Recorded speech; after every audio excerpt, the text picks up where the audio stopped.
I am a United States Senator today because of the way Anita Hill was treated in 1991. I, along with millions of other women, watched in horror as an all-male Judiciary Committee interrogated, berated, and maligned a woman who was brave enough to speak up about an issue it would have been far easier for her personally to remain silent on. Some of them are still on this committee today. They called Anita Hill a liar. They said she was coached by special interest groups. They looked for ways to blame her, impugn her, and attack her. So I am here today to say, once again, women are watching. We are not going to allow that to happen again. If Republicans attack Dr. Ford and this turns into anything like what we saw back in 1991, women across the country are going to rise up, make their voices heard, and Republicans will pay a very huge price. Thank you. Leader Schumer could not be here today because this is a test for the United States Senate on how we handle accusations of sexual harassment and assault. I am hoping this Senate passes it. Does that mean that they are not interested in coming? Let's redo this. Dr. Christine Blasey Ford is a courageous woman. Her account is credible, and I believe her. And what the Republicans are doing to her today is exactly why so many survivors do not come forward. Yes.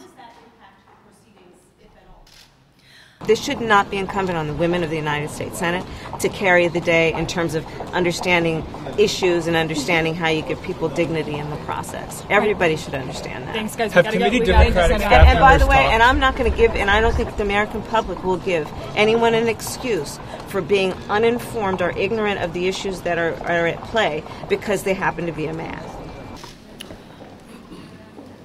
Well, good afternoon, everyone. As you now know, the Judiciary Committee majority has decided to call a hearing for Monday to give Dr. Ford an opportunity to be heard. And I anticipate, obviously, they will handle this in a fair manner.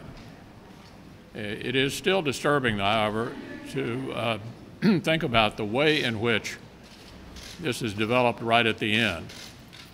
The ranking member of the Judiciary Committee had notice of this for quite some time and decided to spring it right at the end. And it's pretty obvious this is all about delaying the process. But the accuser certainly does deserve a right to be heard, and we're looking forward to hearing what she has to say on Monday. Meetings that this nomination is in trouble. We know you only have a 51-49 majority here.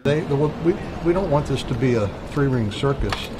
We want this to be an orderly and dignified presentation. We want to get the information, and we will, through the bipartisan investigatory function of the committee, but not every witness and every nomination appears in an open hearing.